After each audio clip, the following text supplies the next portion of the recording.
Next, we have ethics and trust in the investment profession. First question. Benchmarks for minimally acceptable behaviors of community members are code of ethics, well, laws and regulations, and standard of conduct. So let us discuss these options one by one. First, the code of ethics. Code of ethics serve as a general guide for how community members, like in an organization, should act.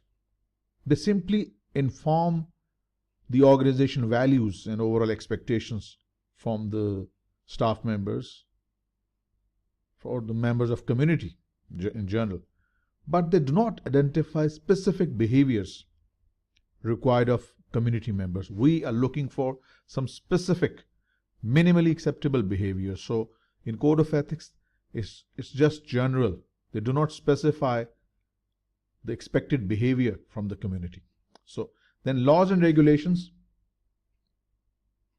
Laws and regulations are rules of conduct that are defined by a local or a federal government about, and they are compulsory. Some actions are required and some actions are forbidden. So basically, these laws are devised and promulgated at local and federal level about compulsory acts that individuals and entities they must do, or the acts that the individuals and entities must not do. Right? So these are for individuals and entities in a certain jurisdiction. So clearly we are not looking for laws and regulations here. Benchmarks for minimally acceptable behavior of community members are standards of conduct. Yes. Standard of conducts are applied to a specific community of investment managers, portfolio managers, chartered accountants, internal auditors by their respective organizations. So standard of conduct are applied to specific communities or social groups and identify specific behaviors, minimally acceptable behavior required of community members. These standards of conduct serve as a benchmark or as a yardstick for the minimally acceptable behavior of community members. So that makes C to be the correct option. And C it is. Next question, number 2. Specialized knowledge and skills, a commitment to serve others, and a shared code of ethics best characterizes what? Vocation, a person's employment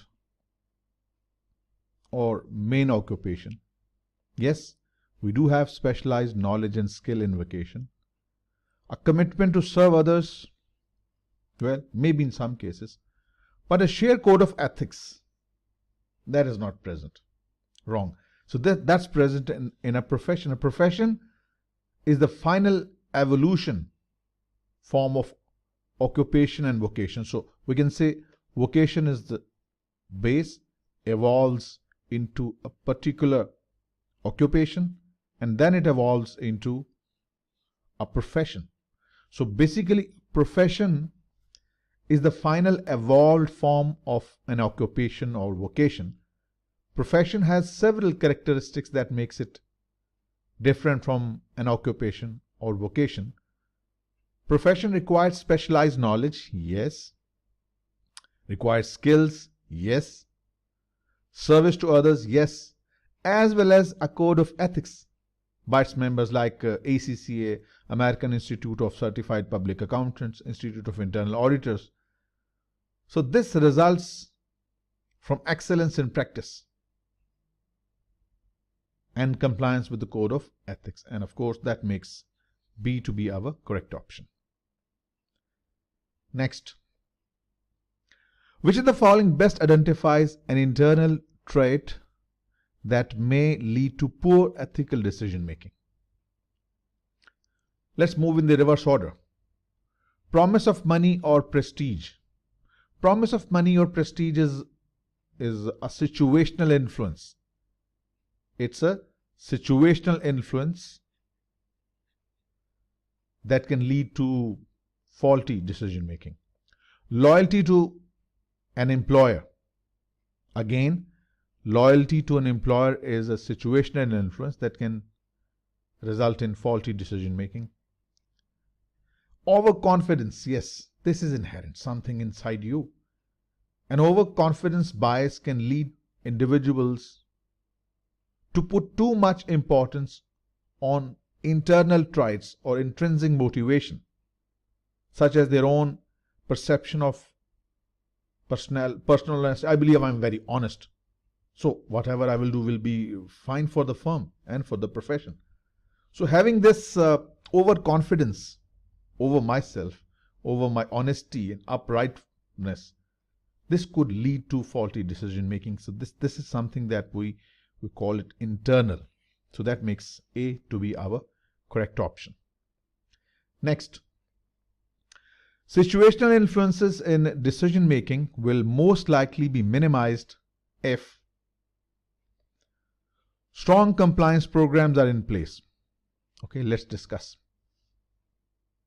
A strong compliance policy is a good first step, but just a focused compliance of rules may not be sufficient. You have a strong compliance policy, but it may not encourage decision makers to consider the larger picture or the long term. Sometimes an over stiff, rigid compliance culture can become another situational influence itself. So that may blind employees to other important considerations that must be considered in decision making process. So that's too much compliance, too much emphasis on compliance could just put you in a situation where you focus more on short-termism. So this is not something that will help you in making good decisions. So in other words, strong compliance programs, they will infect themselves, will become a situational influence. So how can we avoid it when we have such a stiff compliance program? So let's discuss C first, then we'll focus on B. Individuals believe they are truthful and honest. When an employee is too full in himself or herself, I'm too good, I'm too honest, this can lead to an overconfidence bias. So this truthfulness, this belief of being truthful and honest, it's basically a relative term. Maybe I believe I'm very honest, but that's just what I think I am. With regard to person X or Y, I may not be so. So the honesty and truthfulness, this varies from person to person. And it is an internal trait rather than a situational influence. So now let's discuss B. Long-term consequences are considered. Yes, that's the right option. Just adopting a firefighting approach where we are just focusing on short-term, it could lead to suboptimal decision making. So when we start considering long-term consequences of our decisions, it will help offset situational influences. So decision making should not be too narrowly focused on the short-term factors. And if we do, then we may ignore longer-term risks and consequences. So this can lead to more possibility or more likelihood of poor ethical decision making if the long-term consequences are ignored. So situational influences in decision making will most likely be minimized if we take care of the long-term. So long-term consequences are considered. That will help us reduce the situational influences. So that makes B to be the correct option. Next, decision makers who use compliance approach are most likely to avoid situational influences. We just discussed a strong compliance culture may be a good start in developing an ethical culture, but this stiff, rigid compliance program can become another situational influence in itself, and it may result in employees failing to consider other important factors. So this is wrong. So basically a strong compliance culture would result itself to become a situational influence. So you won't avoid, rather you fall into a situational influence. Okay, decision makers who use a compliance approach are most likely to oversimplify decision making. Well, that makes sense. A compliance approach can make decision making very simple, and it may not encourage decision makers to consider the larger picture or the long term. So this can happen, yes. You just focus upon A plus B is equal to C as per the compliance policy. So this can happen. Why not C? Consider more factors than when using an ethical decision approach. In compliance, we decision maker consider only few, mind it, few factors, not more, just to ensure A plus B is equal to C. So this is wrong. We don't consider more factors, just few as per the compliance policy. So C is incorrect. That makes B to be our correct option. All right, next, question number 6. When unethical behavior erodes trust in investment firm, that firm is more likely to experience what? Lower revenues only? Lower revenues, yes, but there is little question mark on only. If an investment firm is suspected to be involved in unethical behavior, then the existing clients might leave, and at the same time, prospective clients may not be attracted. So it would result in less business activity, lower business, hence lower revenues. So there was a question, not the revenues only. If the firm is expected to or is suspected to be involved in unethical behavior, it will result in costly investigations by the regulators, fines, penalties, probably closure of the business. So if firm is actually involved in unethical practice, then it's more likely to be involved in investigations, fines, and so on. So it would result in higher expenses as well. So finally, lower revenues, yes. Higher expenses, yes. So when you combine these two, you get a better option C, lower revenues and higher expenses. So A and B both are in C, so we will go for C, and hence it is the right answer. Next, question number 7. Which is an example of an activity that may be legal, but that CF Institute considers unethical? Making legally required disclosures in marketing materials. It's a perfectly fine option.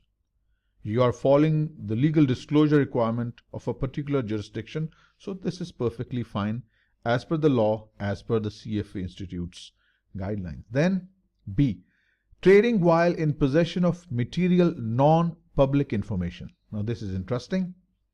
Like in my country, trading in possession of material non-public information is perfectly fine. That means if it doesn't fall within the insider trading laws, but this practice,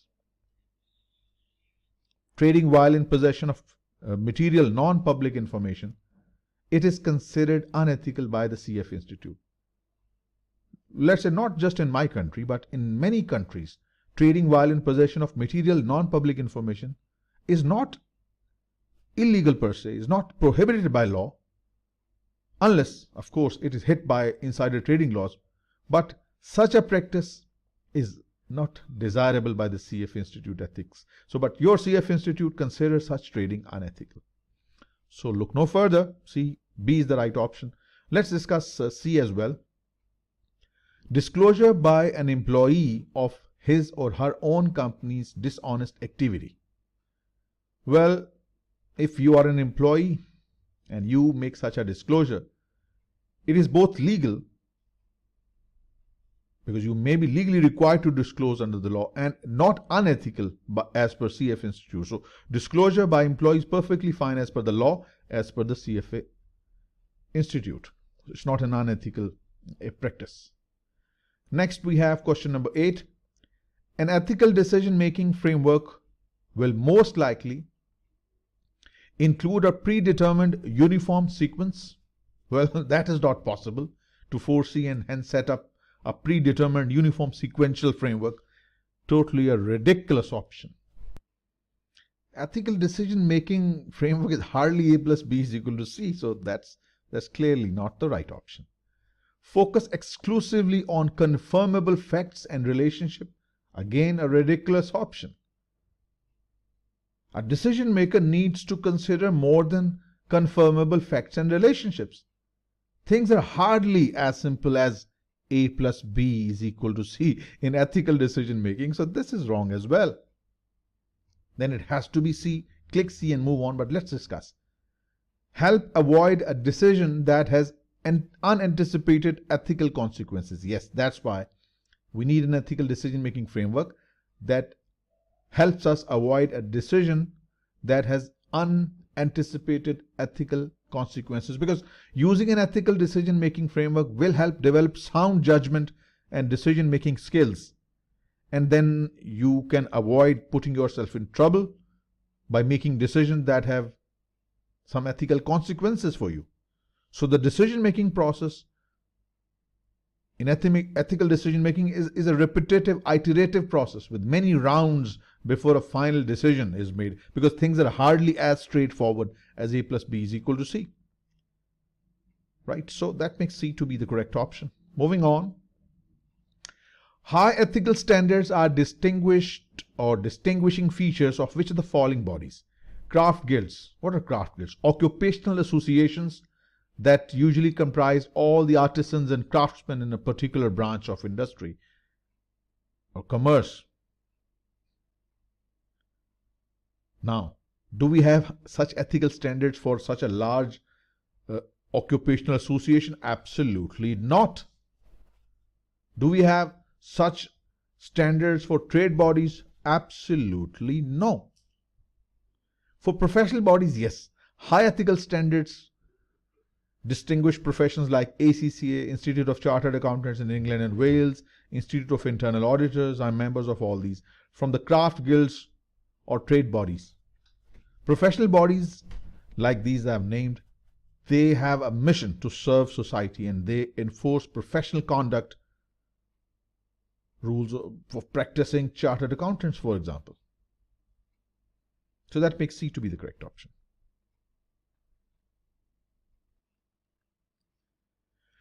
Fiduciary duty is a standard most likely to be upheld by a member. So before we do this question, let us discuss this word only. I love this word. I love this word, fiduciary. A fiduciary relationship is a relationship of trust and confidence. A relationship between the teacher and his student, his or her student. A relationship between a doctor and his patient. A relationship between a lawyer and his client. So whatever I will do as a teacher will be for the benefit of my students, not the CF Institute. As a lawyer, whatever I would do would be for the benefit of my clients, but not something that is illegal. So fiduciary duty is a standard most likely to be upheld by a member of an employer. An employer may support an industry, but they are not the same as professional bodies like ACCA, American Institute of Certified Public Accountants, Institute of Internal Auditors. So employers, they don't set and maintain professional standards. Professions do. Professions, accountants, internal auditors, actuaries, investment portfolio managers, so on and so forth. So professions do. Not-for-profit body, a not-for-profit body is not the same as professional bodies. So professional bodies, they do have fiduciary duties towards their clients, to those who make investments or those who get their accounts audited. So fiduciary duty is a standard most likely to be upheld by members of a profession.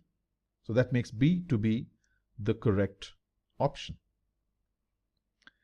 Next, to maintain trust, the investment management profession must be interdependent. Mind the word, not independent, interdependent with regulators. No, we are not interdependent with regulators. Regulators have their own laws, internal policies and procedures, standards and practices to follow. We have our own. Employers, no. It is not employer driven. Each employer may have his or her own standards and practices. Investment firms and investment management profession, yes, they are correlated.